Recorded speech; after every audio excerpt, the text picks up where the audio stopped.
안녕하세요. 유창한 하루의 유진입니다. 이제 1월도 절반을 지나가고 있는데 여러분들의 동계 훈련은 잘 하고 계신가요? 저도 유진 코치와 함께하는 클래스를 잘 진행을 하고 있어요.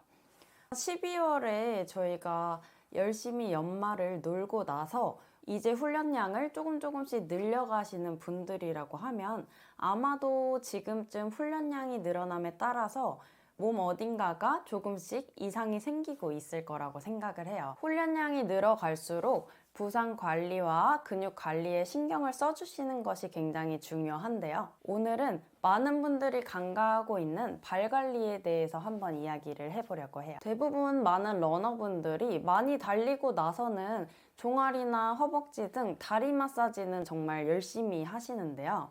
생각보다 발을 관리해야 된다라고 생각을 하시는 분들이 많지 않아요. 발은 우리 몸에서 굉장히 작은 부위를 차지하고 있지만 우리의 몸 전체를 지탱하고 있는 몸의 뿌리와도 같고 제2의 심장이라고도 이야기할 정도로 몸에서 굉장히 중요한 역할을 하고 있어요. 그만큼 러너분들에게도 발 관리는 정말 중요하겠죠? 우리가 달리다 보면 발가락 하나만 아파도 달리는데 굉장히 큰 지장을 주기 때문에 발 관리는 그만큼 중요하다라고 말씀드릴 수 있어요. 그리고 발이 아프게 되면 일상생활에서도 문제가 생기기 때문에 발 관리는 신경 써서 해주시는 것이 좋습니다. 그래서 오늘은 제가 선수 시절에도 계속적으로 해왔고 지금 현재에도 계속적으로 하고 있는 발 관리에 대해서 한번 알려드리는 시간을 가져보도록 할게요. 우선 첫 번째로는 발을 편하게 해주시는 것이 굉장히 중요해요. 일상생활에서 구두나 다나같이 바닥이 딱딱한 신발들을 많이 신게 되면 발에 그만큼 피로도가 더 많이 쌓일 수 있기 때문에 일상생활에서도 굉장히 편한 신발을 신어주시는 것이 좋습니다. 너무 작거나 너무 큰 신발을 신게 되면 발가락에 힘이 굉장히 많이 들어가고 발 전체에 무리가 올 수 있기 때문에 신발은 여러 가지 신어보시고 본인의 발에 맞는 신발을 찾는 것이 굉장히 중요해요. 부상은 운동을 많이 한다고 해서 오는 것이 아니라 일상생활의 습관들이 쌓여서 러닝을 했을 때 오는 경우들이 굉장히 많기 때문에 관리를 신경 써주시는 것이 좋습니다. 그리고 두 번째로는 러닝을 많이 진행한 날이나 발바닥에 열감이 느껴지신다면 달리고 난 후에 아이싱을 진행을 해주시는 것도 좋습니다. 염증 부위가 있다면 그곳을 직접적으로 아이싱 해주시는 것도 좋고 저 같은 경우는 많은 시간을 달린 날에는 항상 이렇게 바가지에다가 차가운 물을 담고 아이싱을 진행을 했어요. 그래서 운동이 끝나고 나면은 찬물에 이렇게 발을 담그고 아이싱을 진행해 줬어요. 물이 차갑지 않다면 여기에다가 얼음을 넣어 주셔도 좋습니다. 아이스 에이지! 발은 굉장히 예민해서 찬물에 너무 길게 담그고 있기 어렵다면 넣었다 뺐다를 반복하면서 진행해 주셔도 좋고 총 5분에서 10분 정도만 진행해 주시면 좋습니다. 이 바가지는 다이소에서 3,000원 주고 샀어요. 이렇게 아이싱을 진행을 해주시는 것도 좋고 아이싱을 진행한 후에는 족욕을 진행을 해주시는 것도 발의 피로를 줄이는 데 굉장히 도움이 많이 돼요. 집에 족욕기가 있으시다면 족욕을 진행을 하시는 것도 좋고 족욕기가 없으시다면 목욕탕을 가시거나 이렇게 아이싱을 한 바구니에 따뜻한 물을 부어가면서 족욕을 진행을 하셔도 좋습니다. 지금 굉장히 발바닥에 있는 세포들이 하나하나 살아나는 느낌이에요. 꿈틀꿈틀. 아이싱이나 족욕을 한 뒤에는 물을 닦고 발바닥을 보습해줄 수 있게끔 이렇게 로션을 꼭 발라주시는 것이 좋습니다. 이제 이거 치워주세요. 아이싱이랑 족욕으로 발의 피로를 줄이셨다면 세 번째로는 마사지를 해주시는 것이 좋습니다. 저는 기구를 이용하기도 하고 손으로 마사지를 진행을 하기도 해요. 매일 아침에 일어나서 이렇게 긴 막대기를 밟으면서 발바닥에 자극을 줍니다.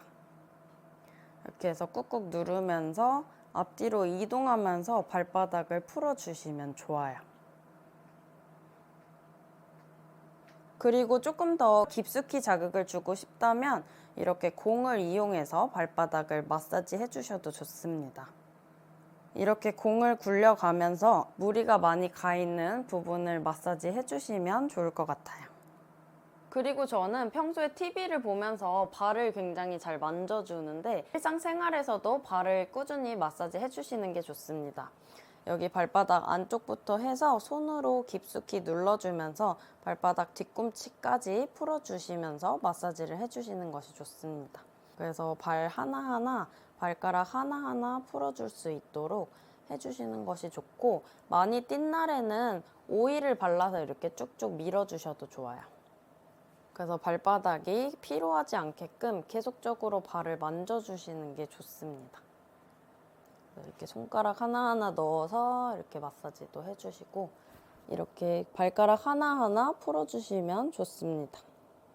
깨끗하게 찢고 해야겠죠? 그리고 여기 발바닥 안쪽은 종아리랑도 연관이 돼 있기 때문에 많이 풀어주시는 게 좋습니다. 그리고 네 번째로는 발가락도 스트레칭을 진행을 해주시는 것이 좋은데요. 발가락이 굳어서 힘을 쓰지 못한다면 달리기를 하시면서도 굉장히 많은 무리가 올 수 있어요. 그래서 발가락을 잘 움직일 수 있게 스트레칭 해주시는 것이 좋습니다. 바닥에다가 발가락을 꺾어서 스트레칭을 진행을 해주시면 좋습니다. 반대쪽도 같이 진행해 주세요. 그리고 이렇게 휴식을 할 때는 발가락 사이사이에 발가락 링을 끼고 이렇게 구부렸다 폈다 반복을 해주면서 스트레칭을 진행해 줍니다. 발가락이 잘 움직여줄 수 있게 스트레칭을 해주시는 것이 굉장히 중요해요. 그리고 마지막 다섯 번째는 발가락도 힘을 쓸 수 있게끔 발가락 하나하나 운동을 해주시는 것이 굉장히 중요해요. 발을 움츠려서 쭉 당겨줬다가 벌리면서 늘려주고, 다시 움츠렸다가 발을 늘려주면서 발가락을 하나하나 자극해 주시는 것이 좋습니다. 이렇게 엄지발가락도 들었다가 내렸다가 들었다 내렸다 하면서 주변 근육들을 강화시켜 주시면 좋습니다. 따봉! 얇은 천이나 저처럼 이렇게 고무줄이 있다면 이렇게 발가락 하나하나 힘을 쓰면서 당겨주는 운동을 통해서 발가락 근육들을 훈련시켜 줄 수 있어요. 하루에 두세 번씩 반복하면서 발가락과 발바닥에 있는 근육들을 강화시켜 주는 것도 중요합니다. 반대쪽도 진행해 주세요. 지금까지 제가 발을 관리하는 방법들을 알려드렸는데요. 발만 편안해도 몸 전체의 피로도가 줄고 운동 능률도 오를 수 있으니까 여러분들도 저의 루틴을 보고 따라 하시면서 발 관리를 하시면 좋을 것 같아요. 발 관리를 습관화해서 무리 없는 러닝 이어가시길 바랄게요. 그럼 오늘도 유창한 하루 유진 여기서 마무리하겠습니다. 안녕!